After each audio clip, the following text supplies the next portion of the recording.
സകല ലോകത്തിന്റെയും രാജാവും എന്റെ കർത്താവുമായ നമ്മുടെ ദൈവം വാഴ്ത്തപ്പെട്ടു. ആ ധന്യവും നിസ്തുല്യമായ നാമത്തിൽ എല്ലാ പ്രിയപ്പെട്ടവർക്കും ഒരിക്കൽ കൂടെ വന്ദനത്തെ അറിയിക്കുകയും ദൈവവചന പഠനത്തിലേക്ക് ഇവരെ ഹാർദവമായി സ്വാഗതം ആശംസിക്കുകയും ചെയ്യുന്നു.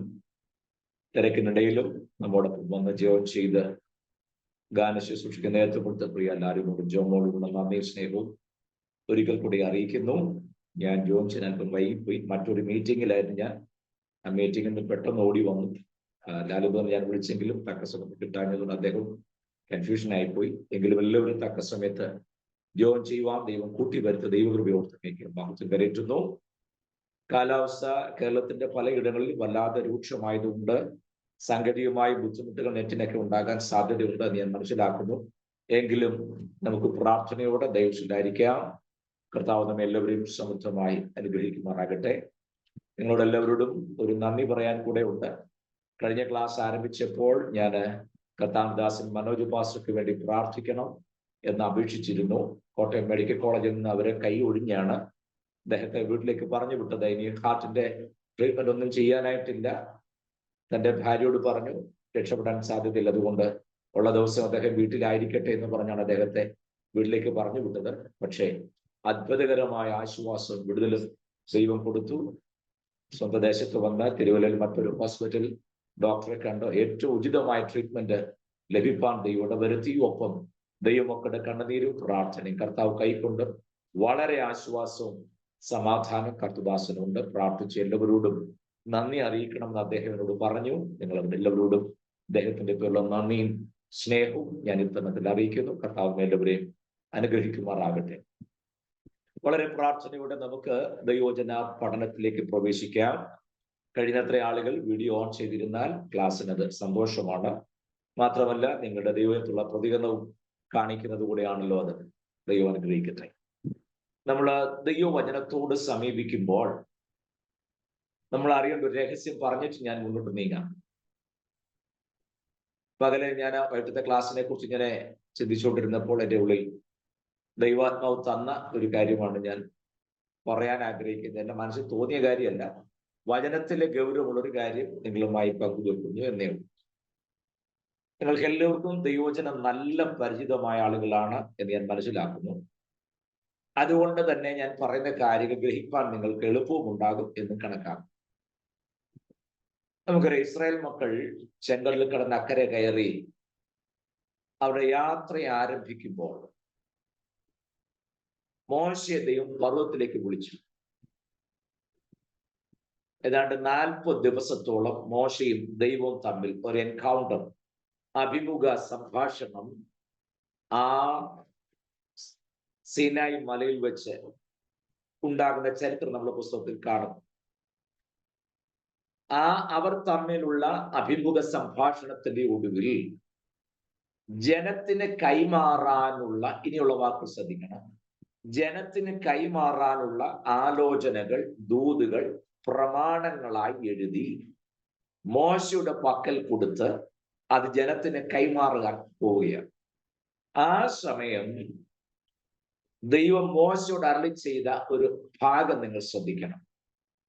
ജനത്തോട് പറയണം, ഒരൊറ്റ ഒരെണ്ണം പോലും പർവ്വതത്തെ തൊടുകയോ അശുദ്ധമാകുകയോ ചെയ്യരുത്. ഈ 3 ദിവസം നിങ്ങളെ തന്നെ ശുദ്ധീകരിച്ചു വേണം പർവ്വതത്തിലേക്ക് അടുത്തു വരാൻ. എന്തുകൊണ്ട്? സർവശക്തനായ ദൈവത്തിന്റെ തിരുവായ് മൊഴികൾ എഴുതപ്പെട്ട വചനമായി ജനത്തിന് കൈമാറ്റം ചെയ്യാൻ പോവുകയാണ്. ഞാനതുപോലെ പറയാം, ദൈവത്തിന് തന്റെ തിരുഹൃദയത്തിലെ ആലോചനകൾ ജനത്തിന് കൊടുക്കേണ്ടതിന് വേണ്ടി അത് എഴുതി തന്റെ ദാസനായ മോശയുടെ പക്കൽ കൊടുത്ത് മോശ മുഖാന്തരം അത് ജനത്തിന് കൊടുക്കാൻ പോവുക. ആ ദൈവത്തിന്റെ എഴുതപ്പെട്ട തിരുവെഴുത്തെ ഏറ്റുവാങ്ങേണ്ടതിന്, റിട്ടൺ വേർഡ് ഓഫ് ഗോഡ്, അത് ഏറ്റെടുക്കാൻ ദൈവം പറയുകയാണ്, 3 ദിവസം നിങ്ങളെ തന്നെ ശുദ്ധീകരിച്ചു വേണം ഈ പ്രമാണം നിങ്ങൾ ഏറ്റുവാങ്ങാൻ. നിങ്ങൾ എത്ര പേർക്ക് ഞാൻ ഈ പറഞ്ഞതിന്റെ ഗൗരവം മനസ്സിലായിട്ടുണ്ടെന്ന് എനിക്ക് അറിഞ്ഞുകൂടാ. എഴുതപ്പെട്ട ആ വചനം നിങ്ങൾ ഏറ്റെടുക്കേണ്ടതിന് 3 ദിവസം നിങ്ങൾ നിങ്ങളെ തന്നെ ശുദ്ധീകരിച്ചു വേണം ദൈവസന്നിധിയിൽ അടുത്തു വരാൻ. എഴുതപ്പെട്ട വചനം ഏറ്റെടുക്കേണ്ടതിന് 3 ദിവസത്തെ ശുദ്ധീകരണമാണ് ദൈവം മോശ മുഖാന്തരം ജനത്തിന് കൊടുത്തത്. ഏത്? എഴുതപ്പെട്ട ലിഖിതമായ പ്രമാണം കൈമാറ്റം ചെയ്യുമ്പോൾ. നിങ്ങൾക്ക് അതിൽ നിന്ന് എന്തു മനസ്സിലായി? എഴുതപ്പെട്ട ദൈവവചനം, ലിഖിതമായ വചനം നിങ്ങൾ ഏറ്റെടുക്കുന്നതിന് മുൻപായി നിങ്ങൾ നിങ്ങളെ തന്നെ ശുദ്ധീകരിച്ച് for 3 days 3 ദിവസം നിങ്ങൾ നിങ്ങളെ തന്നെ ക്രമീകരിച്ചും ശുദ്ധീകരിച്ചും ഒരുങ്ങിയും വേണം ഈ പ്രമാണം ഏറ്റുവാൻ. ഞാൻ നിങ്ങളോട് സ്നേഹത്തോടെ ചോദിക്കട്ടെ, അറിയാതെ പോയെങ്കിൽ ഇറ്റ്സ് ഓക്കെ, നോ പ്രോബ്ലം. ഇനി നിങ്ങൾക്കറിയില്ല എന്ന് പറയാൻ ഒക്കുകയല്ലോ. ഇല്ല. അങ്ങനെയാണെങ്കിൽ ദൈവവചനം കൈക്കൊള്ളേണ്ടതിന് മുൻപ് നിങ്ങൾക്ക് എന്ന് പറഞ്ഞാൽ പോരാ, നമുക്കുണ്ടാകേണ്ട പ്രിപ്പറേഷൻ എത്ര വലുതായിരിക്കണം.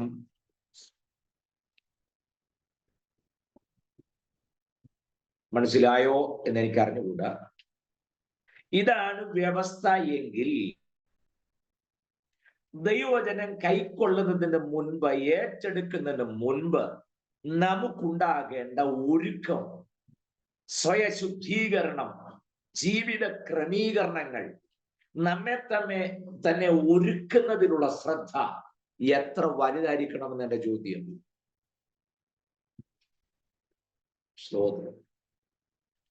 വൈകിട്ട് 9 മണിക്ക് ക്ലാസ് ഉണ്ടല്ലോ. യെസ്, ഏലും പുള്ളിലും കിട്ടുമെന്നല്ലേ കയറിയേക്കാം. പുതിയ വല്ലതും കിട്ടുകയാണെങ്കിൽ കിട്ടട്ടെ, അല്ലേ? ബോറടിക്കുകയാണെങ്കിൽ നമുക്ക് ഇറങ്ങി പോവുകയും ചെയ്യാം. നിങ്ങളങ്ങനെ ചിന്തിച്ചെന്നല്ലേ ഞാൻ പറഞ്ഞത്. അങ്ങനെയുള്ള മനോഭാവത്തോടെ അല്ല തിരുവഴുത്തിനെ ഏറ്റെടുക്കാൻ നാം തയ്യാറാകേണ്ടത് എന്നാണ് പറഞ്ഞത്. അപ്പോൾ ദൈവവചനത്തോട് നമ്മൾ കാണിക്കേണ്ട സീരിയസ്നെസ്, ഗൗരവം എത്ര വലുതാണ് എന്ന് പറയാൻ വേണ്ടി ഞാൻ ആ കാര്യം ഓർപ്പിച്ചെന്നേ ഉള്ളൂ. ദൈവം നിങ്ങളെ അനുഗ്രഹിക്കട്ടെ. അത്രമാത്രം സമർപ്പണത്തോടും ഒരുക്കത്തോടും വിധേയത്വത്തോടും സമർപ്പണവും ജീവിത വിശുദ്ധിയോടൊക്കെ വേണം തിരുവഴുത്ത് കൈക്കൊള്ളാൻ എന്നാണ് ഞാൻ പറഞ്ഞു വന്നതിന്റെ ആശയം. അവിടെ നിൽക്കട്ടെ. കഴിഞ്ഞ ക്ലാസ്സിൽ നമ്മൾ പറഞ്ഞത് ദൈവവചനത്തോട് സീരിയസ് ആയി അപ്രോച്ച് ചെയ്യുന്ന, ഗൗരവമായി സമീപിക്കുന്ന ഒരു വ്യക്തി ശ്രദ്ധിക്കേണ്ട ചില കാര്യങ്ങളാണ് കഴിഞ്ഞ ക്ലാസ്സിൽ പറഞ്ഞത്. നമ്പർ 1, ഉണ്ടാകേണ്ട അണ്ടർസ്റ്റാൻഡിംഗിൽ ഒന്നാമത്തെ അണ്ടർസ്റ്റാൻഡിങ് ലിംഗ്വിസ്റ്റിക് അണ്ടർസ്റ്റാൻഡിങ്, ഭാഷാപരമായ തിരുവഴുത്തിന്റെ ശൈലി സംബന്ധിച്ച് നമുക്ക് വ്യക്തമായ ഒരു ധാരണ ഉണ്ടായിരിക്കണം. പല ശൈലി പ്രയോഗങ്ങളും അത് ഉപയോഗിക്കുമ്പോൾ മനസ്സിലാക്കാൻ ശ്രമിക്കുമ്പോൾ ഒരു കാര്യം മറന്നു പോകരുത്. ഇതിന്റെ പരിഭാഷ നിർവഹിച്ച ആളുകൾ അവരുടെ അറിവിന്റെയും ഭാഷയുടെ പരിമിതിയും ഒക്കെ ഇതിനകത്ത് പ്രതിഫലിക്കുന്നുണ്ട്. യഥാമാത തഥാപുത്രി എന്ന പഴഞ്ചൊല്ല് നിന്നെ കുറിച്ച് പറയും. എബ്രായ ഭാഷയിലോ ഗ്രീക്ക് ഭാഷയിലോ എവിടെയാ യഥാമാത തഥാപുത്രിയൊക്കെ ഇരിക്കുന്നത്? അത് സംസ്കൃതമൊക്കെ അല്ലേ? കണ്ടോ? സംസ്കൃത പണ്ഡിതനായിരുന്ന വൈദ്യനാഥ് അയ്യർ അദ്ദേഹം ഒരു പരിഭാഷപ്പെടുത്തിയപ്പോൾ കണ്ടോ, താൻ പഠിച്ച ഭാഷയുടെ സ്വാധീനം അതിനകത്ത് വന്നത്. യഥാമാത തഥാപുത്രി, പട്ടണമേനവന്മാർ, ഈശാന മൂലൻ, കണ്ടോ? ഈ പ്രയോഗങ്ങളൊക്കെ അവരുടെ പരിഭാഷകളിൽ വന്നതാണ്. അപ്പൊ ലിംഗ്വിസ്റ്റിക് അണ്ടർസ്റ്റാൻഡിങ് നമുക്കുണ്ടാകണം. നമ്മൾ ശ്രദ്ധിച്ചിട്ടുണ്ടാകാം, ഇല്ലെങ്കിൽ ഞാൻ പറയുക. യാക്കോബ് എന്ന പേരിന്റെ ആംഗലേയ പദം എന്താണ്? ജേക്കബ് ആണല്ലോ, അല്ലെ? യാക്കോബ് എന്ന മലയാളം പേരിന്റെ ഇംഗ്ലീഷ് പ്രയോഗം ജേക്കബ് എന്നാണ്. പക്ഷെ യാക്കോബിന്റെ ലേഖനത്തിന് കൊടുത്തിരിക്കുന്ന ജെയിംസ് എന്നാണല്ലോ. അതെന്താ? ജേക്കബ് എന്ന് വേണ്ട കൊടുക്കാൻ. ജെയിംസ് ഒരിക്കലും ജേക്കബ് ആവുകയല്ലോ. ജെയിംസ് വേറെ, ജേക്കബ് വേറെ. പക്ഷെ യാക്കോബിന്റെ ലേഖനത്തിന് ജേക്കബ് എന്ന് കൊടുക്കാതെ ജെയിംസ് എന്ന് കൊടുക്കാൻ കാരണം എന്താ? ശ്രദ്ധിച്ചിട്ടുണ്ടോ നിങ്ങൾ? ഇത് വേറൊന്നും കൊണ്ടുമല്ല. ഈ ഗ്രീക്കിൽ നിന്നും ഇംഗ്ലീഷ് ഭാഷയിലേക്ക് പരിഭാഷപ്പെടുത്താൻ അതിന്റെ സ്വാതന്ത്ര്യം ഓർഡർ ഇട്ട വ്യക്തിയുടെ പേരാണ് ഇംഗ്ലണ്ടിലെ ജെയിംസ് രാജാവ്. ഇംഗ്ലണ്ടിലെ ജെയിംസ് രാജാവിന്റെ കൽപ്പനപ്രകാരമാണ് ഗ്രീക്കിൽ നിന്നും ഇംഗ്ലീഷ് ഭാഷയിലേക്ക് വിശുദ്ധ വേദപുസ്തകം പരിഭാഷപ്പെടുത്തിയത്. അതുകൊണ്ട് തന്നെ ആ പരിഭാഷകർ ഒരു കാര്യം ചെയ്തു. അവര് പരിഭാഷപ്പെടുത്തിയപ്പോൾ ജെയിംസ് രാജാവിന്റെ പ്രീതിക്ക് വേണ്ടി യാക്കോബിന്റെ പേര് മനഃപൂർവ്വം ജെയിംസ് എന്നങ്ങാക്കി. ആ ബൈബിളിന്റെ പരിഭാഷയ്ക്ക് ഒരു പേര് കൊടുത്തു, കിങ് ജെയിംസ് വേർഷൻ. കണ്ടോ? അല്ലെ, യാക്കോബിന്റെ ഇംഗ്ലീഷ് ജെയിംസ് എന്നാണോ? അല്ലല്ലോ, ജേക്കബ് എന്നല്ലേ, അല്ലേ? പക്ഷെ ജെയിംസ് എന്ന് കൊടുക്കാൻ കാരണം ആ പരിഭാഷയ്ക്ക് ഓർഡർ ഇട്ട രാജാവിനെ ബുദ്ധിപ്പെടുത്താൻ വേണ്ടിയിട്ട പേരെന്ന് മാത്രവും, അല്ലാതെ ജെയിംസ് എന്ന് പറഞ്ഞ യാക്കോബ് എന്നല്ല. പോട്ടെ, നിസ്സാരമെന്ന് തോന്നുമെങ്കിലും ഗൗരവമായി കാണേണ്ട ഒരു കാര്യമായതുകൊണ്ട് ഞാൻ ഇടയ്ക്ക് കാര്യം എന്ന് പറഞ്ഞത് മാത്രം. അപ്പോൾ ഭാഷാപരമായ ഒരു അണ്ടർസ്റ്റാൻഡിങ് നമുക്ക് ഉണ്ടാകണമെന്ന് ഞാൻ പറഞ്ഞു. രണ്ട്, ഹിസ്റ്റോറിക്കൽ അണ്ടർസ്റ്റാൻഡിങ്, ചരിത്രപരമായ ഒരു അണ്ടർസ്റ്റാൻഡിങ് നമുക്ക് അത്യാവശ്യമാണ്. ഒരിക്കൽ അബ്രഹാമിന്റെ യാത്ര സംബന്ധിച്ച് ഞാൻ സംസാരിച്ചപ്പോൾ ഇന്ന് കാണുന്ന ബാബേൽ ഗോപുരം, അതിന് അവശിഷ്ടങ്ങളുള്ളൂ, ബാബേൽ ഗോപുരം ഇല്ല. സിനാർ ദേശം ഇറാനിൽ ഉണ്ടായിരുന്നെന്ന് പറഞ്ഞപ്പോൾ ഒരാൾ എന്നെ തിരുത്തി. അത് ഇറാനിലല്ല, ഇറാഖിലാന്ന് പറഞ്ഞു.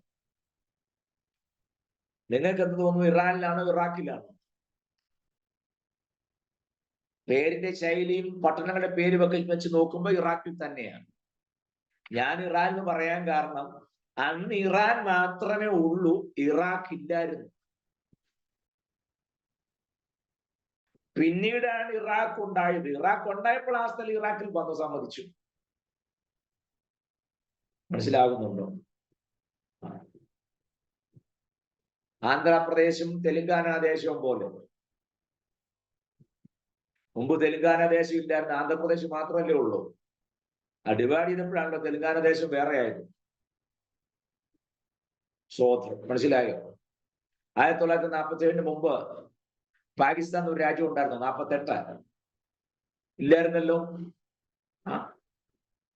ഇല്ലായിരുന്നു, അങ്ങനെ ഒരു രാജ്യം ഇല്ലായിരുന്നു. വിഭജിച്ചു കൊടുത്തപ്പോഴല്ലേ പാകിസ്ഥാൻ ഉണ്ടായിരുന്നു. മുമ്പ് ഇന്ത്യയുടെ ഭാഗമല്ലായിരുന്നോ? ക്ലിയർ ആയോ? എന്ന് പറഞ്ഞതുപോലെ അന്ന് ഇറാഖ് ഇല്ലായിരുന്നു, ഇറാൻ മാത്രമേ ഉണ്ടായിരുന്നു. അതുകൊണ്ടാണ് ഞാൻ ഇറാൻ എന്ന് പറഞ്ഞേ.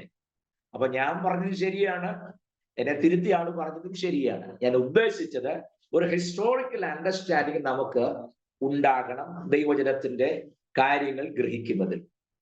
മറ്റൊന്ന്, ജിയോഗ്രഫിക്കൽ അണ്ടർസ്റ്റാൻഡിങ്. ഹിസ്റ്റോറിക്കൽ അണ്ടർസ്റ്റാൻഡിങ് കഴിഞ്ഞാൽ ജിയോഗ്രഫിക്കൽ, ഭൂമിശാസ്ത്രപരമായ ഒരറിവ്. ഈ പറഞ്ഞ സ്ഥലങ്ങൾ എവിടാണ്?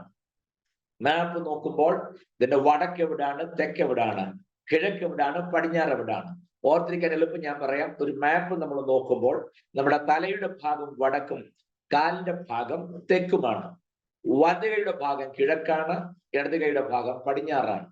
ഈ ഒരു സിസ്റ്റം മനസ്സിൽ ഓർത്തു വെച്ചാൽ നമ്മൾ ഈ മാപ്പ് ഒക്കെ നോക്കുമ്പോൾ ഇതിന്റെ കിഴക്ക് എവിടാ, പടിഞ്ഞാറ് എവിടാ, തെക്ക് എവിടാ, വടക്ക് എവിടാ, തെക്കേ ദേശം, തെക്കേ രാജ്യം എന്നൊക്കെ പറയുമ്പോൾ ഇത് ഏത് ദേശത്തെ ഉദ്ദേശിച്ചാണ്? വടക്കേ രാജ്യം എന്ന് പറയുമ്പോൾ ഏതാണ്? വടക്കേ രാജ്യം ഇസ്രായേലാണ്, തെക്കേ രാജ്യം യഹൂദയാണ് എന്ന് പഠിക്കുമ്പോൾ മുമ്പ് അങ്ങനെ ഇല്ലായിരുന്നെന്നും അത് ഒറ്റ രാജ്യമായിരുന്നെന്നും ശൗല് ഭരിക്കുമ്പോഴും ദാവീദ് ഭരിക്കുമ്പോഴും ശലോമോൻ ഭരിക്കുമ്പോഴും വടക്കേ രാജ്യവും ഇല്ലായിരുന്നു, തെക്കേ രാജ്യവും ഇല്ലായിരുന്നു. ശലോമോന്റെ കാലശേഷം രാജ്യം രണ്ടായി വിഭജിക്കപ്പെട്ടു. വടക്കേ രാജ്യവും തെക്കേ രാജ്യവുമായി മാറി. വടക്കേ രാജ്യത്തിന് ഇസ്രായേൽ എന്നും തെക്കേ രാജ്യത്തിന് യഹൂദി എന്നും പേരായി. കണ്ടോ? അപ്പോൾ ജിയോഗ്രഫിക്കൽ ഒരു അണ്ടർസ്റ്റാൻഡിങ്ങും നമുക്ക് ദൈവജന പഠനത്തിൽ വളരെ അത്യാവശ്യമാണ്. നാലാമത്തെ കാര്യമാണ് കൾച്ചറൽ അണ്ടർസ്റ്റാൻഡിങ്. അവരുടെ സംസ്കാരം, ജീവിത രീതി, ശൈലികൾ സംബന്ധിച്ച ഒരു അറിവ്. ഞാൻ കഴിഞ്ഞ ക്ലാസ്സിൽ പറഞ്ഞെന്നെ ചിന്ത, കാനാവിലെ കല്യാണത്തിന് വെള്ളം വീഞ്ഞാക്കാൻ കർത്താവ് ശുശ്രൂഷ ചെയ്യുമ്പോൾ അവരുടെ വീഞ്ഞൊക്കെ തീർന്നു പോയി. കർത്താവ് പറഞ്ഞു കൽപാത്രങ്ങളിൽ വെള്ളം നിറയ്ക്കാൻ പറഞ്ഞു. നമ്മൾ കേട്ടിട്ടുള്ളത് മുഴുവൻ ഈ കൽപാത്രം പുറംപറമ്പ് കിണറിന്റെ വക്കത്ത് ചെളിയും പിടിച്ച് കാടും പിടിച്ച് ഇങ്ങനെ കിടക്കുകയായിരുന്നു. അതൊക്കെ കഴുകി വൃത്തിയാക്കി വെള്ളമൊക്കെ നിറച്ച് കലവറക്കാരന്റെ അരികെ കൊണ്ട് കൊടുത്തെന്നൊക്കെയാണ്. അങ്ങനെയേ അല്ല. കുടിക്കാനുള്ള വെള്ളം സൂക്ഷിക്കുന്നതിനേക്കാൾ നീറ്റായി സൂക്ഷിക്കുന്ന വെള്ളമാണ് കാല് കഴുകി അകത്ത് കയറാൻ. അത് വെളിയിലും അല്ല കിടക്കുന്നത്. വീടിന്റെ സ്റ്റെപ്പിന്റെ അരയടി മാത്രം ഗ്യാപ്പ്, ഒരടിയല്ല, അരയടി ഗ്യാപ്പേ ഉള്ളൂ. അത്ര സ്റ്റെപ്പിനോട്, വീടിനോട് ചേർന്ന് വീടിന്റെ ആളുകൾ കയറി വരുന്ന ഒന്നാമത്തെ സ്റ്റെപ്പിനോട് അടുത്ത് തന്നെ അരയടി ഗ്യാപ്പിൽ പൊടി വീഴാതെ ഒലിവുചില്ലകളൊക്കെ വെച്ച് വളരെ ഭംഗിയായി സൂക്ഷിക്കുന്ന, കാക്കയോ മറ്റു പക്ഷികളോ ഒന്നും വന്നത് തലയിടാതെ വണ്ണം, കന്നുകാലികൾ വന്നത് കുടിച്ച് മലിനമാക്കാതെ വണ്ണം നല്ല ഭദ്രമായി സൂക്ഷിക്കുന്ന നീറ്റ് ആൻഡ് ക്ലീൻ വെള്ളമാണ് ആ കൽപ്പാത്രത്തിനകത്തുള്ളത്. നമ്മൾ ആ കൽപ്പാത്രം ചെയ്ത ശോഭകൾ കുറെ ഭയങ്കരമാണ്. ഇതങ്ങ് വെളിമ്പറമ്പിലെങ്ങാണ്ട് കിടക്കുകയായിരുന്നു. പായൽ പിടിച്ചും കാട് പിടിച്ചും കിടന്നതിനെ അതെല്ലാം അത് കഴുകി ഇതെല്ലാം വലിച്ചു പറിച്ച് കളഞ്ഞ് കഴുകി ശുദ്ധീകരിച്ച് റെഡിയാക്കി പുറംപുറമേ കിടന്നിന്നെ അകത്ത് കലവറയിൽ കൊണ്ടെന്നൊക്കെ പറഞ്ഞാണ് നമ്മൾ വ്യാഖ്യാനിക്കുന്നത്. അങ്ങനെ ഒരു ആശയം പറഞ്ഞെന്ന് കരുതിയ മഹാഭാവമാണെന്നൊന്നും അല്ല ഞാൻ പറഞ്ഞത്. ക്ലാസ് ആകുമ്പോൾ ഉള്ളത് പോലെ പറയണമല്ലോ. അതിനുവേണ്ടി ഞാൻ ഓർപ്പിച്ചിട്ടുള്ളൂ. ഞാൻ എന്തിനാ പറഞ്ഞു ചോദിച്ചാൽ കൾച്ചറൽ അണ്ടർസ്റ്റാൻഡിങ്, അത് യഹൂദിന്റെ ഒരു സംസ്കാരമാണ്. കാല് കഴുകുന്ന രീതിയൊക്കെ കഴിഞ്ഞ ക്ലാസ് ഞാൻ പറഞ്ഞത് കൊണ്ട് ഞാനത് ഇപ്പോൾ ആവർത്തിക്കുന്നില്ല. അപ്പോൾ നിങ്ങൾ മനസ്സിലാക്കേണ്ട ഒരു കാര്യം, നമ്മൾ ഈ വിധ വിഷയങ്ങൾ മനസ്സിലാക്കിയത് കൊണ്ട് മാത്രം ഒരു വിഷയം പൂർണ്ണമായി ഗ്രഹിക്കാൻ കഴിഞ്ഞെന്ന് വരികയില്ല. ഞാൻ ഇതിന്റെ ഇടയ്ക്ക് അടുത്ത ക്ലാസ്സിലേക്ക് എനിക്ക് ആവശ്യം വരും എന്നുള്ളത് കൊണ്ട് ഈ ഇടയ്ക്ക് കയറി ഒരു കാര്യം പറയണേ. എന്നിട്ട് ഞാൻ അതിന്റെ ഇപ്പോൾ പറഞ്ഞ വിഷയത്തിന്റെ കണ്ടിന്യൂഷനിലേക്ക് വരാം. നമ്മൾ ഇപ്പോൾ നമ്മുടെയൊക്കെ മീറ്റിങ്ങുകളൊക്കെ ശ്രദ്ധിച്ചാൽ നിങ്ങൾ പലപ്പോഴും പലരുടെയും പ്രസംഗത്തിലൊക്കെ കേട്ടിട്ടുണ്ടാകും. നമ്മുടെ ഇടയിൽ ഒരു വലിയ പ്രോബ്ലം ഹീബ്രുവും ഗ്രീക്കും ഒന്നും അല്ല, അതൊരു പ്രശ്നം തന്നെയാണ്, ഇല്ലെന്ന് ഞാൻ പറയുന്നില്ല. അതിനേക്കാൾ ഗൗരവമുള്ള ഒരു കാര്യം, ഈ വിശ്വാസികൾ ഇപ്പോൾ മൊത്തത്തിൽ കൺഫ്യൂഷനാ പല കാര്യത്തിൽ. ആര് പറഞ്ഞത് വിശ്വസിക്കണം, ആര് പറഞ്ഞത് തള്ളിക്കളയണം, ആര് പറഞ്ഞതാണ് ഒറിജിനൽ, ആര് പറഞ്ഞതാണ് തെറ്റ്, നമുക്ക് ആകെപ്പാടൊരു കൺഫ്യൂഷനാണ്. ഞാനൊരു കാര്യം പറയാം. നമ്മൾ ഒരു കാര്യം ഉപദേശമായി കൈക്കൊള്ളേണ്ടതിന്റെ മാനദണ്ഡങ്ങൾ എന്തൊക്കെയാണ് അത് പറഞ്ഞിട്ട് ഞാൻ അടിക്കവരാം. അല്ലെങ്കിൽ ഇത് പറയാൻ പോയാൽ നിങ്ങൾക്ക് അടുത്ത ക്ലാസ്സിലേക്ക് വരുമ്പോൾ കൺഫ്യൂഷൻ ഉണ്ടാകുന്നുള്ളത് കൊണ്ട് പറഞ്ഞു വന്ന ഭാഗം ഞാൻ അവിടെ ഒന്ന് സ്റ്റോപ്പ് ചെയ്തിട്ട് ഞാൻ റൂട്ട് വിട്ടാണ് ഇപ്പൊ പറയുന്നത്. കാരണം ഇത് വളരെ ഇമ്പോർട്ടന്റ് ആയതുകൊണ്ടാണ്. ഞാൻ അതുകൊണ്ടാണ് മുമ്പോട്ട് പോയ പേജ് ഞാൻ പുറകോട്ട് മറിച്ചു. കാരണം ഇത് പിന്നെ പറയാന്ന് വിചാരിച്ചു, പക്ഷെ ഇപ്പൊ പറയാതെ പോയി ശരിയായില്ല. നമ്മൾ ഒരു കാര്യം ഉപദേശമാണ്, ഡോക്ട്രിനാണ് എന്ന നിലയിൽ കൈക്കൊള്ളേണ്ടതിന് എന്തൊക്കെയാണ് മാനദണ്ഡമായിട്ടുള്ളത്, അല്ലെങ്കിൽ എങ്ങനെയാണ് ഒരു വിഷയം ഉപദേശമായി സ്ഥാപിക്കാൻ കഴിയുന്നത്, അല്ലെങ്കിൽ അത് ഉപദേശമാണോ അല്ലയോ എന്ന് എങ്ങനെ നമുക്ക് തിരിച്ചറിയാൻ പറ്റും. ശ്രദ്ധിക്കണേ. നമ്പർ 1, നമ്മൾ ഒരു കാര്യം ഉപദേശമാണോ അല്ലയോ എന്ന് അറിയാൻ ചെയ്യേണ്ട ഒന്നാമത്തെ കാര്യം, വെറും സിമ്പിൾ, തിരുവെഴുത്ത് ഈ വിഷയത്തെ കുറിച്ച് എന്ത് പറയും. ഞാൻ പറയാതെ നിങ്ങൾക്ക് അറിയാമെങ്കിലും ക്ലാസ് ആയതുകൊണ്ട് ഞാൻ ആ പോയിട്ട് പറയണമെന്ന്. ഈ വിഷയം സംബന്ധിച്ച് തിരുവെഴുത്ത് എന്ത് പറയും, ദാറ്റ് ഈസ് വെരി ഇമ്പോർട്ടൻറ്റ്. ഏതൊരു കാര്യവും നാം അനലൈസ് ചെയ്യാൻ വേണ്ടി എടുക്കേണ്ടത് വാട്ട് ദ സ്ക്രിപ്ചർ സേസ്, ഇതിനെക്കുറിച്ച് തിരുവെഴുത്ത് എന്ത് പറയുന്നു എന്നുള്ളതാണ് വിഷയം. ഈ വിഷയം സംബന്ധിച്ച് ഏതുമായിക്കൊള്ളട്ടെ, ഇതിനെക്കുറിച്ച് വചനത്തിന്റെ അടിസ്ഥാനം എന്താണ്, തിരുവെഴുത്തിനെ കുറിച്ച് എന്താണ് പറയുന്നത്, വചനാടിസ്ഥാനം നമുക്ക് ഇതെങ്ങനെ ഉൾക്കൊള്ളുവാനായിട്ട് പറ്റും. ഒന്നാമത്തെ കാര്യം. രണ്ടാമത്തെ വിഷയം, ഈ വിഷയം സംബന്ധിച്ച് കർത്താവ് എന്തു പറഞ്ഞു. ഒന്നാമത് ചെയ്യേണ്ടത്, ഏത് വിഷയമാണെങ്കിലും ആ വിഷയം സംബന്ധിച്ച് തിരുവെഴുത്തെന്തു പറയും. കർത്താവിനോട് പല ചോദ്യങ്ങളും ചോദിക്കുമ്പോൾ കർത്താവ് തിരിച്ചു കൊടുക്കുന്ന മറുപടി, ന്യായപ്രമാണത്തിൽ എന്തെഴുതിയിരിക്കുന്നു, നീ എങ്ങനെ വായിക്കുന്നു? നീ എന്നെ കൊണ്ട് ഉത്തരം പറയാനായിട്ട് ശ്രമിക്കണ്ട കുഞ്ഞെ, ഈ വിഷയം സംബന്ധിച്ച് തിരുവെഴുത്ത് എന്ന് പറഞ്ഞ ന്യായപ്രമാണം എന്തു പറയുന്നു എന്നാണ് കർത്താവ് തിരിച്ചു മറുപടി കൊടുക്കുന്നത്. ക്ലിയർ ആയിരുന്നു? അതാണ് ഒന്നാമത്തെ പോയിന്റ്. രണ്ട്, ഈ വിഷയം സംബന്ധിച്ച് കർത്താവ് എന്താണ് പറഞ്ഞിരിക്കുന്നത്. ഉദാഹരണം, ദശാംശം, ഇതിനെക്കുറിച്ച് തിരുവെഴുത്ത് എന്താണ് പറയുന്നത്? കർത്താവിനെ കുറിച്ച് എന്തെങ്കിലും പറഞ്ഞു? സ്നാനം, തിരുവെഴുത്ത് എന്ത് പറയുന്നു? ആ വിഷയം സംബന്ധിച്ച് കർത്താവ് എന്താണ് പറഞ്ഞത്? ഉപവാസം, ആ വിഷയം സംബന്ധിച്ച് തിരുവെഴുത്ത് എന്ത് പറയുന്നു? ഉപവാസത്തെ കുറിച്ച് കർത്താവ് എന്താണ് പറഞ്ഞത്? ഓരോന്നും ഇങ്ങനെ നോക്കുമ്പോൾ ഇത് ഉപദേശമാണോ അല്ലയോ എന്നറിയാനായിട്ട് പറ്റും. ഒന്ന്, തിരുവെഴുത്ത് എന്ത് പറയുന്നു? രണ്ട്, കർത്താവ് ഈ വിഷയത്തെ കുറിച്ച് എന്ത് പറയുന്നു? മൂന്ന്, ശിഷ്യന്മാർ ഇത് പഠിപ്പിക്കുകയോ പ്രസംഗിക്കുകയോ തങ്ങളുടെ ലേഖനങ്ങളിൽ എഴുതുകയോ ചെയ്തിട്ടുണ്ടോ? മൂന്നാമത്തെ കാര്യം അതാണ്. ശിഷ്യന്മാർ ഇത് സംബന്ധിച്ച് എന്ത് പറയും? അഥവാ അപ്പോസ്തലന്മാർക്ക് ഇതിനെ സംബന്ധിച്ചുള്ള അവരുടെ അഭിപ്രായം എന്താണ്? അവരത് അംഗീകരിച്ചോ? അവരത് ഉൾക്കൊണ്ടോ? അവരത് പറയുകയോ പഠിപ്പിക്കുകയോ ചെയ്തിട്ടുണ്ടോ? അതാണ് മൂന്നാമതായിട്ട് എടുക്കേണ്ടത്. നാല്, അതിനോട് ചേർന്ന് വരുന്നതാണ്, അങ്ങനെ അവർ ചെയ്തിട്ടുണ്ടെങ്കിൽ ലേഖനങ്ങളിൽ അതിന്റെ വിശദീകരണം ഉണ്ടാകണം. കണ്ടോ? ശിഷ്യന്മാർ അപ്പോസ്തലന്മാർ ചെയ്തിട്ടുണ്ടെന്ന് പറഞ്ഞാൽ മാത്രം പോരാ, കേട്ടവർ നമുക്ക് ഉപദേശിച്ചു തന്നതിനൊത്തവണ്ണം എന്ന വാക്യത്തിന്റെ അടിസ്ഥാനത്തിൽ. കേട്ടത് നമ്മൾ ആരും അല്ലല്ലോ. ആരാണ് നേരിട്ട് കേട്ടത്? അപ്പോസ്തലന്മാരാണ്. കർത്താവിന്റെ കൂടെ നടന്ന് സകല ഡോക്ടറിനും നേരിട്ട് കേട്ടത് ആരാണ്? അപ്പോസ്തലന്മാരാണ്. അവര് കേട്ടെങ്കിൽ അവരത് ചെയ്തിട്ടുണ്ടോ, അനുവർത്തിച്ചിട്ടുണ്ടോ, പറഞ്ഞിട്ടുണ്ടോ? അങ്ങനെ പറഞ്ഞിട്ടുണ്ടെങ്കിൽ ലേഖനങ്ങൾ അതിന്റെ വിശദീകരണമുണ്ടോ? മനസ്സിലായല്ലോ? ഒന്ന്, ഈ വിഷയം സംബന്ധിച്ച് തിരുവെഴുത്ത് എന്തു പറയുന്നു? രണ്ട്, ആ വിഷയം സംബന്ധിച്ച് കർത്താവ് എന്താണ് ഇതിനെക്കുറിച്ച് പറഞ്ഞിട്ടുള്ളത്? മൂന്ന്, ഇത് സംബന്ധിച്ച് ശിഷ്യന്മാരുടെ നിലപാട് എന്തായിരുന്നു? നാല്, ആ ശിഷ്യന്മാർ ഇത് കേൾക്കുകയോ അംഗീകരിക്കുകയോ പ്രസംഗിക്കുകയോ പഠിപ്പിക്കുകയോ അനുവർത്തിക്കുകയോ ചെയ്തിട്ടുണ്ടെങ്കിൽ ലേഖനങ്ങളിൽ അതിന്റെ വിശദീകരണമുണ്ടോ? ഈ പ്രധാനപ്പെട്ട 4 കാര്യങ്ങളും it is very very important. ഇത് 4ഉം ഒത്തു വന്നെങ്കിൽ മാത്രമേ ഒരു കാര്യം ഉപദേശമായി നമുക്ക് സ്ഥാപിക്കാൻ കഴിയുകയുള്ളൂ. അല്ലാത്തതൊന്നും ഉപദേശം അല്ല. അത്രയും ബോധ്യമായി എന്ന് ഞാൻ വിശ്വസിക്കുന്നു.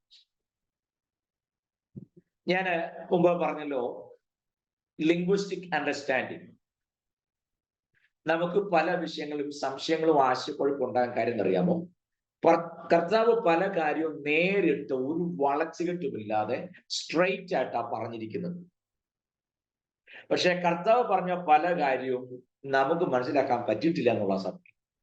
ഏറ്റവും സിമ്പിളായി, വലിയ ഹാർഡ് വൊക്കാബുലറി ഒന്നും ഉപയോഗിക്കാതെ ലളിതമായ ഭാഷയിൽ ഏത് സാധാരണക്കാരനും മനസ്സിലാകുന്ന രീതിയിലാണ് കർത്താവ് പറഞ്ഞത്. പക്ഷെ നമുക്ക് പലപ്പോഴും ഗ്രഹിക്കാൻ കഴിഞ്ഞിട്ടില്ല.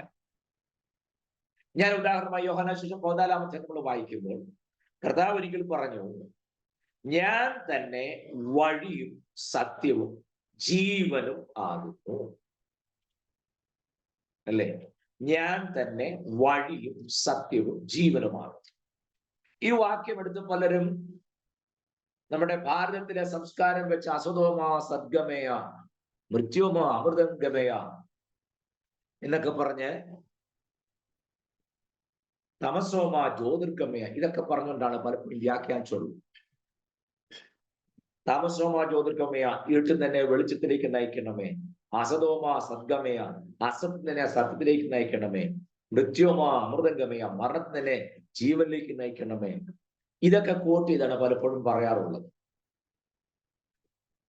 ഞാൻ തന്നെ വഴിയും സത്യവും ജീവനുമാകുന്നു എന്ന് പറഞ്ഞാൽ ഭാരതത്തിലെ മുനിമാര് പറഞ്ഞ വാക്ക് വെച്ചല്ല അതിനെ അർത്ഥതലങ്ങളിൽ കൊണ്ടുപോകാൻ ശ്രമിക്കേണ്ടത്. മറിച്ച് കർത്താവ് ഇതാരോടാണ് പറഞ്ഞത്? കേട്ട വ്യക്തികൾ ആരാണ്? അവരതെങ്ങനെ മനസ്സിലാക്കി? അവർക്കതെങ്ങനെയാണ് പിടികിട്ടിയത്? കേട്ടവർ ഇതുകൊണ്ട് എന്താണ് അർത്ഥമാക്കിയത്? അത് മനസ്സിലാക്കിയിട്ട് നമ്മൾ വ്യാഖ്യാനിക്കാവും. നമ്മള് വഴി എന്ന് പറഞ്ഞാൽ നമ്മൾ പറയും, വഴി എന്ന് പറഞ്ഞാൽ ഒരു വഴി ഇല്ലാതിരിക്കുമ്പോൾ ഒരു വഴി തുറക്കുമല്ലോ, അതല്ലേ വഴി. പ്രിയരെ, വഴി എന്ന് പറഞ്ഞാൽ അതാകുന്നു വഴി എന്ന് പറഞ്ഞാൽ നമുക്കറിയാമല്ലോ, പല വഴികളും അടയുമ്പോൾ പല വഴികളും തുറന്നു വരുന്നു, അതാകുന്നു വഴി. നമ്മൾ അതിനെ കൊണ്ട് ആ വഴി കൊണ്ട് പോയിട്ട് അവസാനം ഒരു വഴി അല്ലാതായിത്തീരും.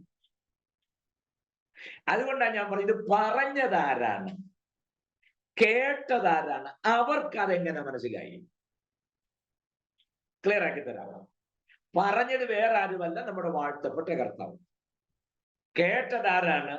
ശിഷ്യന്മാരാണ്. 13-ാം അധ്യായത്തിൽ കർത്താവ് ശിഷ്യന്മാരുടെ പെസഹ ആചരിക്കുന്ന രംഗമാണല്ലോ. 14-ാം അധ്യായത്തിലാണ് ഈ കാര്യം പറഞ്ഞത്, നിങ്ങളുടെ ഹൃദയം കലങ്ങി പോകരുത് എന്നൊക്കെ പറഞ്ഞിട്ടാണ് ഞാൻ തന്നെ വഴിയും സത്യവും ജീവനുമാകും. ഓ, വെരി ഗുഡ്. അത് കേട്ട മാത്രം. നിങ്ങൾ ആ 14-ാം അധ്യായത്തിന്റെ 5, 6, 7 വാക്യങ്ങൾ വായിച്ചു നോക്കുമ്പോൾ അറിയാം. കേട്ടപ്പോൾ ശിഷ്യന്മാർക്ക് സന്തോഷമായി. അതെന്താ സന്തോഷം വരാൻ കാരണം? ഇനി ശ്രദ്ധിക്കണം. കർത്താവ് ഒറിജിനൽ യഹൂദനാണ്, കേട്ട ശിഷ്യന്മാരും ഒറിജിനൽ യഹൂദനാണ്. അതിൽ സംശയമില്ലല്ലോ? ഇല്ല. ഈ ഒരു വലിയ ഡോക്ട്രിൻ, ഉപദേശം പറഞ്ഞ കർത്താവ് യഹൂദൻ, കേട്ട ശിഷ്യന്മാരും യഹൂദൻ. അപ്പോൾ അവർക്ക് ഇതെന്ത് മനസ്സിലായി എന്നുള്ളതാണ് നാം തിരിച്ചറിയേണ്ടത്. ഞാൻ തന്നെ വഴിയും സത്യവും ജീവനും എന്ന് പറഞ്ഞപ്പോൾ ശിഷ്യന്മാർക്ക് എന്താണ് മനസ്സിലായത്? It's quite simple. ശ്രദ്ധിച്ചാൽ മാത്രം മതി. ഞാൻ തന്നെ വഴി എന്ന് പറഞ്ഞാൽ, വഴി എന്ന് പറഞ്ഞാൽ യഹൂദൻ മനസ്സിലാക്കുന്നത് പ്രാകാരമെന്നാണ്.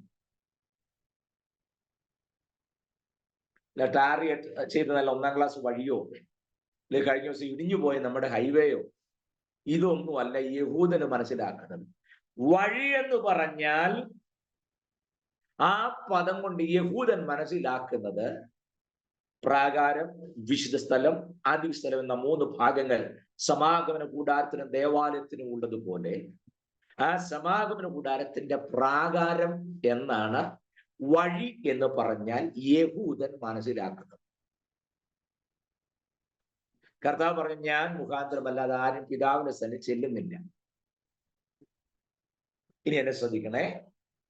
അപ്പോൾ വഴി എന്ന് പറഞ്ഞാൽ കേട്ട ശിഷ്യന്മാർ മനസ്സിലാക്കുന്നത് എന്താണ്?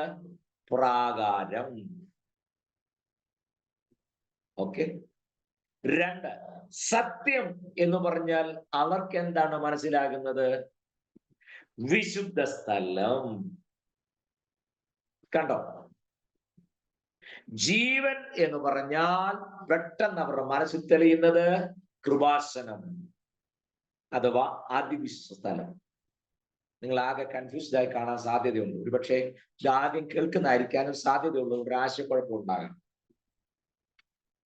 അതാണ് ഇതെഴുതി അതിന്റെ ഒറിജിനൽ ഭാഷയിൽ മനസ്സിലാക്കിയില്ലെങ്കിൽ എല്ലാം ആശയക്കുഴപ്പം ഉണ്ടാകും എന്ന് പറയാൻ കാരണം. സ്തോത്രം. ശ്രദ്ധിക്കണേ. ഞാൻ തന്നെ വഴി, സത്യം, ജീവൻ. ഒന്ന് ശ്രദ്ധിക്കുക, എന്താണ് സംഭവം? വഴി എന്ന് പറഞ്ഞാൽ പ്രാകാരവും, സത്യം എന്ന് പറഞ്ഞാൽ വിശുദ്ധ മന്ദിരവും, ജീവൻ എന്ന് പറഞ്ഞാൽ അതിവിശുദ്ധ സ്ഥലവുമായിട്ടാണ് യഹൂദൻ മനസ്സിലാക്കുന്നത്. അതെന്താ? ജീവൻ എന്ന് പറഞ്ഞാൽ അതിവിശുദ്ധ സ്ഥലം എന്ന് അവർ മനസ്സിലാക്കാൻ കാരണം പറയാം. രക്തമല്ലോ ജീവന് ആധാരമായിരിക്കുന്നത്.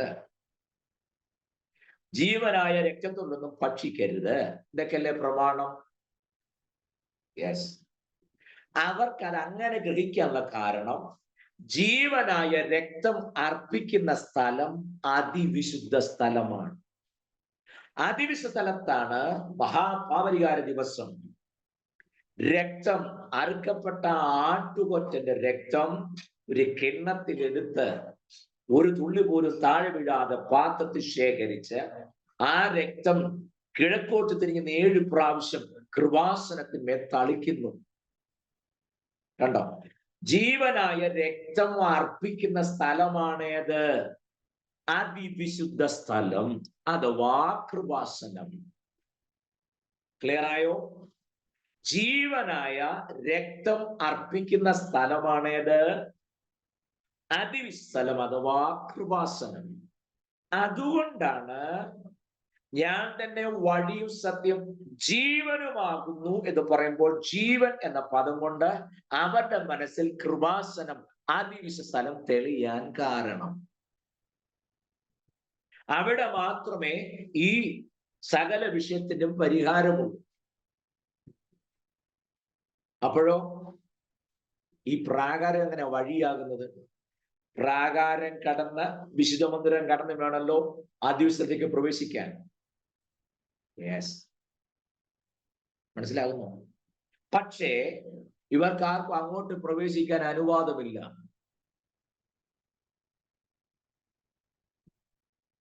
സ്തോത്രം. നമ്മളൊരു പാട്ട് പാടാറില്ലേ? നിൻ രുതിരമതിനാൽ, ബാക്കി അറിയാമോ? പ്രതിഷ്ഠിച്ച ജീവ പുതുവഴിയായി നിന്നടിയാക്കു പിതാവിൻ സന്നിധവും വന്നിടാമേ സതതം. കണ്ടോ? തന്റെ ദേഹമെന്ന തിരശീല ചീന്തി വിശാലമായ ഒരു വഴി വെട്ടിത്തുറന്ന് ആർക്കും ധൈര്യത്തോടെ കൃപാസനത്തിൽ കയറി ചെല്ലക്കത്തലേ. അതാണ് എബ്രായർ 4:16. അതുകൊണ്ട് കരുണ ലഭിപ്പാനും തത്സമയത്ത് സഹായത്തിലെ കൃപ പ്രാപിപ്പാനുമായി നാം ധൈര്യത്തോടെ കൃപാസനത്തിലേക്ക് അടുത്തു ചെല്ലണം. കണ്ടോ? അതുകൊണ്ടാണ് പറഞ്ഞത്, ഞാൻ മുഖാന്തരമല്ലാതെ ആരും പിതാവിന്റെ അടുക്കൽ ചെല്ലുന്നില്ല. പിതാവിന്റെ അടുക്കൽ ചെല്ലാനുള്ള വഴി ഞാനായിരിക്കുന്നു. അതിന്റെ നിഴലാണെന്ത്? വഴി, സത്യം, ജീവൻ എന്ന പദപ്രയോഗം കൊണ്ട് ഇവരെന്തു മനസ്സിലാക്കി? വഴി എന്ന് പറഞ്ഞാൽ അത് പ്രാകാരമാണെന്നും, സത്യം എന്ന് പറഞ്ഞാൽ വിശുദ്ധ മന്ദിരം. അതെന്താ അവിടെ സത്യം വരാൻ കാരണം? അവിടുത്തെ ഉപകരണങ്ങൾ ശ്രദ്ധിച്ചാൽ മതി. ഇടതുവശത്തേക്ക് നോക്കുമ്പോൾ ഒരു താലന്ത തനി തങ്കം കൊണ്ട് നിർമ്മിച്ച തങ്ക നിലവിളക്കം, 7 ശാഖകളായി പിരിഞ്ഞു നിൽക്കുന്ന തങ്ക നിലവിളക്ക്, ഒരു താലന്ത തനി തങ്കം, അതിനകത്ത് ഒരു അല്പം പോലും മായം ചേർന്നിട്ടില്ല. ക്ലിയർ ആയിട്ട് 7 ശാഖകളായി പിരിഞ്ഞു നിൽക്കുക. അങ്ങനെ 7 കവരങ്ങൾ ഉള്ളതുകൊണ്ട് ഇതിന് കവരവിളക്കെന്നും, നിലത്ത് വെച്ചിരിക്കുന്നതുകൊണ്ട് നിലവിളക്കെന്നും, തങ്കം കൊണ്ട് നിർമ്മിച്ചിരിക്കുന്ന തങ്ക വിളക്കെന്നും അറിയപ്പെടുന്നു. തങ്ക നിലവിളക്ക്. അതിൽ ഇടിച്ചെടുത്ത തെളിവുള്ള ഒലിവെണ്ണ ഒഴിച്ച് രാവും പകലും പുരോഹിതൻ ശ്രദ്ധിച്ച് നിരന്തരം കത്തിക്കൊണ്ടിരിക്കും. അത് മുന്നോട്ട് ജ്വലിച്ചു പ്രകാശിക്കും. ആ പദങ്ങളൊക്കെ ശ്രദ്ധിക്കാൻ നല്ലതാണ്. നമ്മുടെ ടോപ്പിക് അതല്ലാത്തതുകൊണ്ട് ഞാൻ അവിടെ വിശദീകരിക്കാത്തത്. അത് മുന്നോട്ട് പ്രകാശിക്കുന്നു എന്ന് പറഞ്ഞാൽ ഭാവിയെയാണ് ഇത് വെളിച്ചം വീശുന്നത്. ഭാവി നിത്യതയിലേക്ക് വെളിച്ചം വീശിക്കൊണ്ട് നിൽക്കുന്ന നിലവിളക്ക് പരിശുദ്ധാത്മാവിന്റെ നിഴലാണെന്നുള്ളത് നിങ്ങൾക്ക് അറിയാമല്ലോ. അതാണ് തനി തങ്കം എന്ന് പറയാൻ കാരണം. അതിനകത്തൊന്നും കൂട്ടിച്ചേർത്തിട്ടില്ല. അവിടുത്തെ ഉപകരണങ്ങളെല്ലാം പ്രത്യേകത എന്താ? അതാണ് അവിടെ സത്യം നീ പറയാൻ കാരണം. സ്വോത്രം. ക്ലിയർ ആയല്ലോ അല്ലേ? പോട്ടെ, നമ്മൾ സമാനോടാരെ പഠിക്കുകയല്ലോ. ഞാൻ ഇതുമായി ബന്ധപ്പെട്ട് വന്നപ്പോൾ ഈ കാര്യങ്ങളൊന്ന് ഓർപ്പിച്ചെന്ന് മാത്രമേ ഉള്ളൂ. അപ്പോൾ ഈ വിധ വിഷയങ്ങൾ ഇനി ഞാൻ നിങ്ങൾക്ക് ഒരു അസൈൻമെന്റ് വേണമെങ്കിൽ തരാം. ഇനി നിങ്ങൾ ആ ടോപ്പിക്ക് വെച്ചുകൊണ്ട് ഞാൻ തന്നെ വഴി സത്യം ജീവനുമാകുന്നു, യോഹന്നാൻ 14:6 ആ വാക്ക് വെച്ചിട്ട് ഒരു മെസ്സേജ് ഉണ്ടാക്കിക്കേ. എന്നിട്ട് വഴി എന്താണെന്ന് പറയണം. വഴി എന്താണ്? പ്രാകാരമാണ്. അത് മൂന്നും പറഞ്ഞ് ഇന്നത്തെ ക്ലാസ്സിനെ അവസാനിപ്പിക്കാം. ഒരു 10-15 മിനിറ്റ് ഉണ്ടല്ലോ. ഇത് മൂന്നിനെ കുറിച്ച് ഒരു ഗ്രാഹ്യം ഉണ്ടായിട്ട് ഇനി അതെന്തുമായിട്ട് കണക്ട് ചെയ്യണം? നമ്മുടെ വാഴ്ത്തപ്പെട്ട കർത്താവുമായിട്ട് കണക്ട് ചെയ്യണം. സമാഗമന കൂടാരം നമുക്ക് വിശദമായി പിന്നാലെ വേണമെങ്കിൽ സമയം അനുവദിച്ചാൽ അത് പഠിക്കാം. നോക്കൂ, ഞാനാണ് പ്രാകാരം. നോക്കണേ, 3 കർട്ടൻസ് നമുക്ക് കാണാം. ഒന്ന്, പ്രാകാരത്തിന്റെ വാതിൽക്കൽ ഒരു കർട്ടൻ, അതാണ് വാതിൽ മറ എന്ന് പറയുന്നത്. അത് കഴിഞ്ഞ് അകത്തേക്ക് ചെല്ലുമ്പോൾ വിശുദ്ധ മന്ദിരത്തിലേക്ക് പ്രവേശിക്കുമ്പോൾ അവിടെ ഒരു കർട്ടൻ ഉണ്ട്. അതിന്റെ പേരാണ് മറശീല. ആ വിശുദ്ധ മന്ദിരം കഴിഞ്ഞ ആ ദിവസത്തിലേക്ക് പ്രവേശിക്കുമ്പോൾ അവിടെ ഒരു കർട്ടൻ കാണാം, അതാണ് തിരശീല. വാതിൽ മറ, മറശീല, തിരശീല. കണ്ടോ, 3 കർട്ടൻസ് നമുക്കവിടെ കാണാം. അപ്പോൾ ഒന്നാമത്തെ വാതിൽ മറ മാറ്റി അകത്തേക്ക് പ്രവേശിക്കുമ്പോൾ കാണുന്ന ഇടമാണ് പ്രാകാരം. ആ പ്രാകാരത്തെ 2 പ്രധാന ഉപകരണങ്ങൾ. ഡോക്ടറിന് എങ്ങനെ മനസ്സിലാക്കാന്നുള്ള ഭാഗം പറഞ്ഞപ്പോൾ ഞാൻ നിങ്ങൾക്ക് അളവിൽ കവിഞ്ഞുള്ള സാധനം ഇട്ട് തരിക. നിങ്ങൾ മെസ്സേജ് ഉണ്ടാക്കുകയോ ദൂത് ഉണ്ടാക്കുകയോ ഒക്കെ ചെയ്ത് നിങ്ങൾ ഇതിനെ കഴിവില്ലാത്തവരാണെന്നല്ല, ഇട്ടു തന്നാൽ നിങ്ങൾക്ക് അത് റെഡിയാക്കി എടുക്കാൻ എളുപ്പമുണ്ടല്ലോ എന്നോർത്ത് ഞാൻ പറഞ്ഞതേ ഉള്ളൂ. ശ്രദ്ധിക്കണേ, പ്രാകാരത്തിൽ 2 പ്രധാന ഉപകരണങ്ങൾ. കയറി ചെല്ലുമ്പോൾ ആദ്യം കാണുന്ന ഒന്നാമത്തെ ഉപകരണത്തിന്റെ പേരാണ് താമ്രയാഗപീഠം. ഖദിരമരം കൊണ്ടുണ്ടാക്കി മുഴുവനും താമ്രം പൊതിഞ്ഞിരിക്കുന്നു. ഖദിരമരം കൊണ്ടുണ്ടാക്കി മുഴുവനും താമ്രം പൊതിഞ്ഞിരിക്കുന്നു. അതുകൊണ്ടാണ് താമ്രയാഗപീഠം എന്ന് പറയാൻ കാരണം. അതിന്റെ അളവ് ശ്രദ്ധിച്ചാൽ 5 മുഴം സമചതുരം. യാഗപീഠത്തിന്റെ അളവ് 5 മുഴം സമചതുരം, 3 മുഴം ഉയരം. കണ്ടോ, 5 മുഴം സമചതുരത്തിൽ 3 മുഴം ഉയരത്തിൽ സ്ഥിതി ചെയ്യുന്ന വാതിൽമറ നീക്കി അകത്തേക്ക് ചെല്ലുമ്പോൾ ആദ്യം കാണുന്ന ഉപകരണമാണ് താമ്രയാഗപീഠം. ആ യാഗപീഠത്തിലാണ് ഇസ്രായേൽ ജനങ്ങൾ വരുമ്പോൾ യാഗവസ്തുക്കളെ വെച്ച് യാഗം അർപ്പിക്കുന്നത്. യാഗമൃഗത്തെ കൊണ്ട് പുരോഹിതന്റെ കയ്യിൽ കൊടുക്കും. പുരോഹിതൻ അതിനെ വാങ്ങിച്ച് പരിശോധിക്കും. മിനിമം ഒരു 5 പുരോഹിതന്മാരെങ്കിലും പരിശോധിക്കും. ഊനമില്ല എന്ന് ഉറപ്പാക്കി കഴിയുമ്പോൾ അതിന്റെ കഴുത്തറുത്ത് തോലുരിച്ച് ഖണ്ണം ഖണ്ണമായി നുറുക്കി യാഗപീഠത്തിന്മേൽ വെക്കുന്നു. സ്തോത്രം. പ്രാകാരം എന്ന് പറഞ്ഞാൽ എന്താണെന്ന് മനസ്സിലാക്കാൻ വേണ്ടി ഞാൻ ഇത്ര എല്ലാം പറഞ്ഞു വരുന്നത്. സ്തോത്രം. കണ്ടോ, അപ്പോൾ രണ്ടാമത്തെ കാര്യം, ഈ യാഗപീഠത്തിലെ തീ 24 മണിക്കൂർ കണ്ടിന്യൂസ് ആയിട്ട് കത്തിക്കൊണ്ടിരിക്കുക. ഈ തീ ഒരിക്കലും കെട്ടുപോകാൻ പാടില്ല. ക്ലിയർ ആയോ? 24 മണിക്കൂറും കത്തിക്കൊണ്ടിരിക്കണം. സമാഗമനകൂടാരം ഇവിടുന്ന് മറ്റൊരു സ്ഥലത്തേക്ക് കൊണ്ടുപോകുമ്പോഴും ഈ തീ കെട്ടുപോകാതെ തീ കലശത്തിനകത്ത് സൂക്ഷിക്കണം. അതെന്താ? ഒറ്റ റീസണേ ഉള്ളൂ. അതിന്റെ കാരണം, ഈ തീ ഇവിടെ നമ്മൾ ആരും കത്തിച്ചതല്ല. അതതിന്റെ കാരണം. ഈ ആലയത്തിന്റെ നിർമ്മാണമെല്ലാം തീർന്നു കഴിഞ്ഞപ്പോൾ ദൈവസ്ഥലം മോശ ഇത് സമർപ്പിക്കുമ്പോൾ സ്വർഗത്തിൽ നിറങ്ങി യാഗപീഠത്തിന്റെ തീ കത്തി. അതൊരു സ്റ്റെഡ്ഫാസ്റ്റ് ഫയർ ആയിരുന്നു. നിലനിൽക്കുന്ന, സ്ഥിരമായി ഒരിക്കലും അണഞ്ഞു പോകാൻ പാടില്ലാത്ത തീയാണ് അവിടെ കത്തി. അതുകൊണ്ട് തന്നെ രാവും പകലും 24 മണിക്കൂറും പുരോഹിതന്മാർ ഈ യാഗപീഠത്തിന്റെ ചുറ്റും കാണും. അതെന്താ? ഈ തീ കെട്ടുപോകാതെ സൂക്ഷിക്കണം. രാത്രിയാലും പകലാലും സ്കെഡ്യൂൾ അനുസരിച്ച് പുരോഹിതന്മാർ മാറി മാറി യാഗപീഠത്തിൽ കാണണം. ഇനി അതിന്റെ മറുഭാഗം ഞാൻ പറയാം. ശുശ്രൂഷ ഏറ്റെടുത്തവൻ 24 മണിക്കൂറും ശുശ്രൂഷയുമായി ബന്ധപ്പെട്ടിരിക്കണം.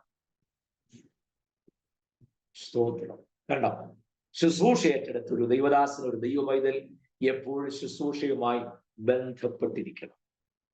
പൗരോഹിത്യ ശുശ്രൂഷ ഏറ്റെടുത്തവൻ 24 മണിക്കൂർ യാഗപീഠവുമായി ബന്ധപ്പെട്ടാണ് ഇരിക്കുന്നത്. ഓക്കെ, അപ്പോൾ ഒന്നാമത്തെ ഉപകരണം എന്താണെന്ന് മനസ്സിലായി. എന്താണത്? താമ്രയാഗപീഠം. 24 മണിക്കൂർ ചൂള പോലെ കത്തുന്നു. അവിടെയാണ് വരുന്ന ജനങ്ങൾ പാപപരിഹാരത്തിനായും അകൃത്യത്തിനായും പ്രായശ്ചിത്തമായിട്ടൊക്കെ യാഗപീഠത്തെ അർപ്പിക്കുന്നതും അവിടെ ഇത് കത്തിക്കുന്നതും. നിങ്ങൾക്ക് ഈ യാഗപീഠം കൊണ്ട് എന്ത് മനസ്സിലായി? ഒരാൾ യാഗമൃഗത്തെ കൊണ്ടുവന്നാൽ പുരോഹിതന്റെ കയ്യിൽ കൊടുക്കും. അവൻ ഏതെങ്കിലും തെറ്റിട്ടുണ്ടാകാം, എന്റെ പരിഹാരത്തിന് വേണ്ടിയിട്ടാണ്. യാഗമൃഗത്തെ പുരോഹിതന്റെ കയ്യിൽ കൊടുക്കുന്നു. പുരോഹിതനെ വാങ്ങിച്ച് ഊനമെല്ലാം ഉറപ്പാക്കി കഴുത്തറുത്ത് തോലുരിച്ച് കണ്ണമായി നുറുക്കി യാഗപീഠത്തിന് വെക്കുന്നു. 3 മുഴം ഉയരമാണെന്ന് ഞാൻ പറഞ്ഞല്ലോ. മേളിൽ നിന്ന് താഴേക്ക് 1.5 മുഴം എന്ന് പറഞ്ഞാൽ ഒത്ത നടുവിൽ ഒരു വലപ്പണിയുണ്ട്, ഒരു വല. ആ വലയുടെ മീതെയാണ് ഈ മാംസകഷ്ണങ്ങൾ വെക്കുന്നത്. തീ നന്നായി കത്തി ഇത് ചാരമായി ആ വലയ്ക്കകത്തൂടെ താഴെ വീഴും. ആ ചാരം ഒരു കിടത്തിലെടുത്ത് യാഗമൃഗത്തെയും കൊണ്ട് വന്നവനെ ഈ ചാരം കൊണ്ട് കാണിക്കും. അതുവരെ അവൻ വാതുക്കം നിൽക്കും. ഈ ചാരം കാണുമ്പോൾ നിന്റെ ഹൃദയം തണുക്കുക. എന്റെ ദൈവമേ, എന്റെ പാപവും എന്റെ അകൃത്യവും എല്ലാം സ്വർഗം ക്ഷമിച്ചു. ഞാൻ ചെയ്ത കുറ്റം വെച്ച് ഞാൻ വേണമായിരുന്നു ഈ യാഗപീഠത്തിങ്കൽ ചാരമാകേണ്ടത്. എനിക്ക് പകരം ഈ യാഗപീഠത്തിന്മേൽ ഈ ആട് ചാരമായതുകൊണ്ട് എന്റെ പാപത്തിന് പരിഹാരം വന്നു. എന്റെ അകൃത്യം ദൈവം ക്ഷമിച്ചു. എന്റെ ലംഘനങ്ങളെ നീക്കി. സ്വസ്ഥതയും സമാധാനത്തോടും കൂടെ കരങ്ങൾ ഉയർത്തി ആമേൻ ആമേൻ പറഞ്ഞ് അവൻ അവന്റെ കൂടാരത്തിലേക്ക് പോകും. ക്ലിയർ ആയോ? ഇത് കാൽവറി ക്രൂശിന്റെ നിഴലാണ്. ഏതൊരു വ്യക്തിയുടെയും സകല അകൃത്യങ്ങളും സകല പാപങ്ങൾക്കും പരിഹാരം വരുത്തുന്ന 24 മണിക്കൂർ ചൂള പോലെ കത്തുന്ന പാപപരിഹാരത്തിന്റെ ഇടമായ കാൽവരി ക്രൂശിന്റെ നിഴലാണിത്. അതുകൊണ്ടാണ് നമ്മൾ പാടുന്നത്, ദൈവകോപത്തീയിൽ വെന്തെരിഞ്ഞവനാ രക്ഷകൻ ജീവിക്കുന്നു എന്ന് നമ്മൾ പലപ്പോഴും പാടാറില്ലേ? സ്തോത്രം. കണ്ടോ, ഇത് പാടാൻ കാരണം ദൈവത്തിന്റെ കോപത്തിൽ നിന്ന് പരിഹാരം വരുത്താൻ സ്വയം ആ കോപത്തിൽ വെന്തെരിഞ്ഞ ജീവന്റെ അപ്പമായി തീർന്ന യേശു ക്രിസ്തുവിന്റെ ക്രൂശിന് നിഴലാണ് ഈ യാഗപീഠം. സ്തോത്രം.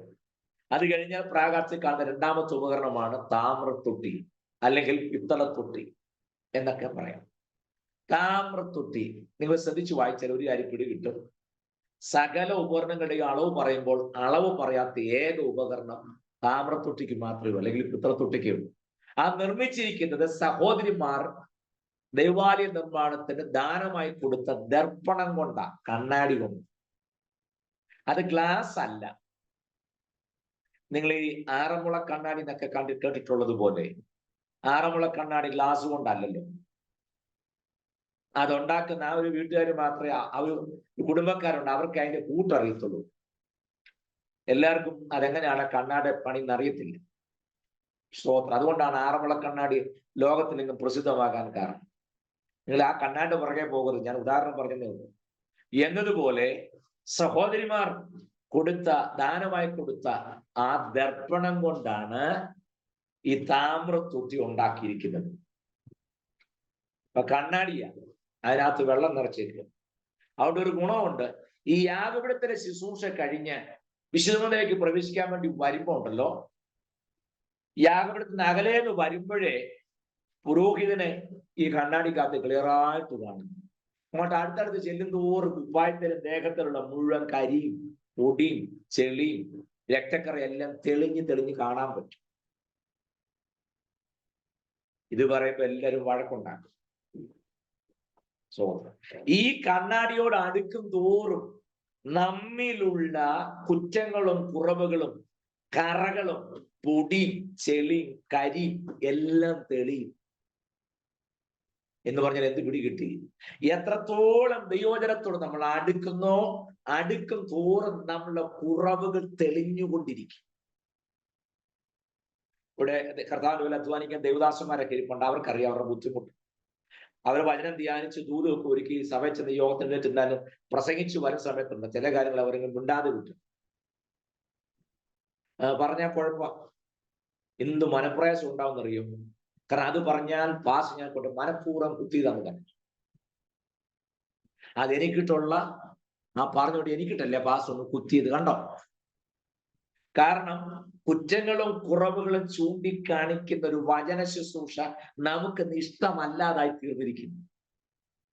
മറിച്ച് ഇവിടെ ഏതാണ്ടൊക്കെ കിട്ടി നമ്മെ സുഖിപ്പിക്കുന്ന, കാതിന് കുളിർമയുള്ള വാക്കുകൾ കേൾക്കാനാണ് നമുക്കിഷ്ടം. സ്വോത്രം. യോഗത്തിന് എന്നാലും നമ്മുടെ കുറ്റം മാത്രം കേട്ടുകൊണ്ടിരിക്കുകയാണ്. ആ യോഗത്തിന് വല്ല താല്പര്യമൊന്നും ഇല്ല. ഏത് യോഗത്തിന് ചെന്നാൽ ഇരുന്ന് അന്നേരം ശുശ്രൂഷ ഓടി വന്ന് തലേ കൈവച്ച് ചില കാര്യങ്ങളൊക്കെ പറയുകയാണെങ്കിൽ ഭയങ്കര സന്തോഷം, ഭയങ്കര വിടുതലുമായി പ്രാപിച്ചു. ഞാൻ എഗെയിൻസ്റ്റ് ആയിട്ട് പറഞ്ഞതല്ല, അതിനേക്കാൾ വിലപ്പെട്ടതാണിത് എന്ന് പറഞ്ഞാൽ, ദൈവത്തോട് അടുക്കും തോറും നമ്മെ പൂർണ്ണരാക്കാൻ നമ്മിലെ കുറവുകൾ തെളിഞ്ഞു തെളിഞ്ഞു വന്നുകൊണ്ടിരിക്കും എന്നാണ് ഞാൻ പറഞ്ഞതിന്റെ അർത്ഥം. കേട്ടോ? ഞാൻ വേഗം അവസാനിപ്പിക്കാം. ഇടതുവശത്തെ തങ്കം നിലവിളക്ക്, വലതുവശത്തെ കാഴ്ചയപ്പത്തിന്റെ മേശ, 12 അപ്പം 2 നിരയായി 6 എണ്ണം വീതം അടുക്കി വെച്ചേക്കുന്നു. അതിന് മീതെ കുന്തുരുക്കം വെച്ചിട്ടുണ്ട്. ചൂടുള്ള അപ്പമാണ്. ശബത്തിൽ പഴയ അപ്പം മാറ്റി പുതിയ അപ്പം വെക്കണം. അതിന് മീതെ കുന്തുരുക്കം വെക്കണം. മാറ്റുന്ന അപ്പം പുരോഹിതന്റെ അവകാശമാണ്. അത് പുരോഹിതന് ഭക്ഷിക്കാം. കൂട്ടായ്മ, ദൈവമക്കൾ തമ്മിലുള്ള സംസർഗം, അതൊക്കെ കാണിക്കുന്നത്. ഇത് 2 കഴിഞ്ഞ് മുന്നോട്ട് ചെല്ലുമ്പോഴാണ് ധൂപപീഠം, പ്രാർത്ഥനാ ജീവിതം. ഇപ്പോൾ വിശുദ്ധ മന്ദിരത്തിലെ 3 വർണ്ണം പിടികിട്ടി: നിലവിളക്ക്, കാഴ്ചയപ്പത്തിന്റെ മേശ, ധൂപപീഠം. അതിവിസ്ഥലത്ത് കൃപാസനം അഥവാ നിയമപ്പെട്ടകം. ആ നിയമപ്പെട്ടകത്തിന്റെ മീതെയുള്ള ഭാഗത്തിന്റെ പേരാണ് കൃപാസനം. സമാനോദാരം അല്ലാത്തത് കൊണ്ട് ഞാൻ വിശദീകരിക്കുന്നില്ല. ഞാൻ തന്നെ വഴിയും സത്യവും ജീവനും എന്ന് പറഞ്ഞപ്പോൾ അതെന്താണെന്ന് മനസ്സിലാക്കാൻ, അതൊന്നുകൂടെ ക്ലിയർ ആകാൻ വേണ്ടി ഞാൻ ആ കാര്യം പറഞ്ഞത് മാത്രമേ ഉള്ളൂ. മനസ്സിലായോ? കർത്താവ് പറഞ്ഞു, ഞാൻ തന്നെ വഴിയും സത്യവും ജീവനുമാകുന്നു. ഞാൻ മുഖാന്തരമല്ലാതെ ആരും പിതാവിന്റെ അടുക്കൽ ചെല്ലുന്നില്ല എന്ന് പറഞ്ഞാൽ, വഴി എന്നതുകൊണ്ട് പ്രാകാരവും, സത്യം എന്നതുകൊണ്ട് വിശുദ്ധ മന്ദിരവും, ജീവൻ എന്നതുകൊണ്ട് അതിവിശുദ്ധ സ്ഥലവുമാണ് യഹൂദൻ മനസ്സിലാക്കുന്നത്. നമ്മൾ മനസ്സിലാക്കിയ കാര്യമല്ല, കേട്ട ശിഷ്യന്മാർ മനസ്സിലായത്. സ്തോത്രം. ക്ലിയർ ആയോ? നമ്മുടെ വാഴ്ത്തപ്പെട്ട കർത്താവ് ആരാണെന്ന് ശിഷ്യന്മാരെ ബോധ്യപ്പെടുത്തുന്ന രംഗങ്ങളാണ് ഇതൊക്കെ. സ്തോത്രം. അപ്പോൾ അവർക്ക് പിടികിട്ടി, ഗുരു, വാഴ്ത്തപ്പെട്ട കർത്താവ് ഞങ്ങളുടെ യജമാനൻ വെറുതെ പറഞ്ഞതല്ല. പിതാവായ ദൈവത്തോട് പലപ്പോഴും സംസാരിക്കുകയും ഇടപെടുകയും പ്രാർത്ഥനയിൽ അവർ പരസ്പരം കമ്മ്യൂണിക്കേഷൻ നടത്തുന്നതൊക്കെ കണ്ട ശിഷ്യന്മാർക്ക് ഒരു കാര്യം പിടികിട്ടി: ഈ പറഞ്ഞതിന്റെ മർമ്മം ഇതാണല്ലോ. സ്തോത്രം. ഞാൻ വാക്കുകൾ അവസാനിപ്പിക്കാം. മറന്നുപോകരുതേ, ഞാൻ ഈ പറഞ്ഞ കാര്യങ്ങൾ. 1, ഒരു വിഷയത്തിൽ തിരുവെഴുത്ത് എന്തു പറയുന്നു എന്നുള്ള കാര്യം മറക്കരുത്. 2, ഈ വിഷയം സംബന്ധിച്ച് കർത്താവ് എന്ത് പറയുന്നു. 3, ആ വിഷയത്തെക്കുറിച്ച് ശിഷ്യന്മാർ എന്താണ് പഠിപ്പിക്കുകയും ചെയ്തത്. അവരതിനെ അനുവദിച്ചിട്ടുണ്ടെങ്കിൽ ലേഖനത്തിൽ അതിന്റെ വിശദീകരണം ഉണ്ടോ. ഇത് 4 പരിശോധിച്ച് മാത്രമേ ഒരു വിഷയം ഉപദേശമായി സ്ഥാപിക്കാൻ പാടും. അതവിടെ നിൽക്കട്ടെ. ബാക്കി വിഷയങ്ങൾ ഞാൻ അടുത്ത ക്ലാസ്സിൽ പറയാം. ദൈവം അനുവദിച്ചാൽ നമുക്ക് വരും ദിവസങ്ങളിൽ ലേഖനങ്ങളുടെ പഠനത്തിലേക്ക് പ്രവേശിപ്പാൻ ദൈവം കൃപ നൽകട്ടെ. അതിന് ഇതെല്ലാം ആവശ്യമായി വരും. കാരണം ലേഖനത്തിലേക്ക് പോകുമ്പോൾ മുഴുവൻ ഡോക്ടറിൻസ് ആണല്ലോ. അപ്പോൾ ഈ ബേസിക്കലുള്ള കാര്യം നമുക്ക് അത്യന്താപേക്ഷിതമായതുകൊണ്ട് മാത്രം ഇന്ന് ഞാൻ ഈ കാര്യം ഓർപ്പിച്ചതേ ഉള്ളൂ.